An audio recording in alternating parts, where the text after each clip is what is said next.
Hey everyone, my name is Lacey and welcome to my channel. So today we are doing another bullet journal spread. So this is my February spread and I really wanted to do something for Valentine's Day, but at the same time I didn't want to do just only hearts or just only what everybody else was doing. So I don't even know how I came up with this idea, but it was like dinosaurs and desserts, and surprisingly I just had stickers that kind of matched this theme as well, which I thought of after I'd already come up with the idea, so it wasn't really my inspiration, but I did just think this was so cute. I just love dinosaurs and I also love drawing desserts, so it worked out. And so I'm starting out by inking, and I actually inked the whole spread before I color it, and I started out with a quote page and a title page, and I just think that's a really cute idea to just be able to do something cute and kind of connect it all together. So I chose this quote: "We are using the same water that the dinosaurs drank, and the same water has to make ice creams in Pasadena and the morning frost in Paris," by Rose George. Thought that was super cute. And then I just do a month at a glance, and I don't fill it in since I don't know what year I'm going to be using this, and I kind of talk about that more in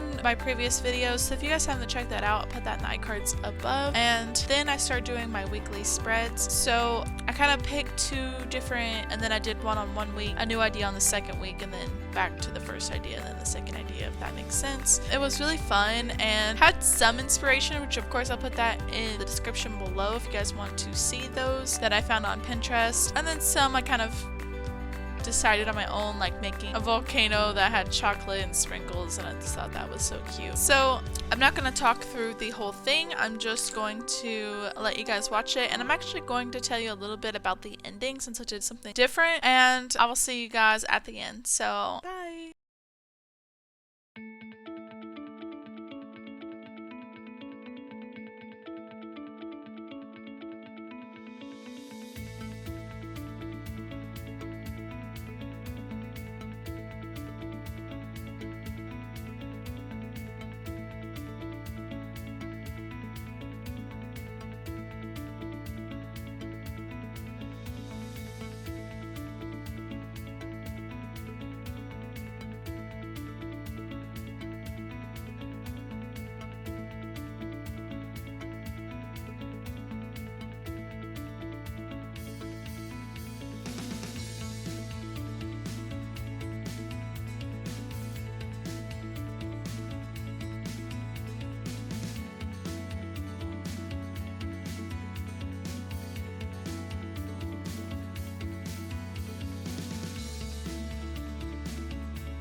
Hey guys, thanks for making it to the end of my video. So I have done this once before in one of my other videos and I wanted to do it again, and basically I'm just showing some art from a friend and kind of making it look like a little art gallery. I just think that's so fun, and this is kind of a way for me to help them out by showing their art, and also a way for me to just have some cute art in my bullet journal. So if you guys want to check out this artist, her name is Doodle Monster for Life. You can find her on Instagram or on Facebook, and she has some really talented pieces on there. I picked some of the cuter chibi-ish ones, but she does really cute people as well. I just didn't know any of those people, so I didn't put them on here. But she does commissions, and you guys are free to look her up. And otherwise, I hope that you guys just enjoy seeing a little bit of art. So that's it for this video, and I just wanted to thank you guys again for making it this far. And of course, if you like this video, please like and subscribe, and I will see you guys next time for another video. Bye!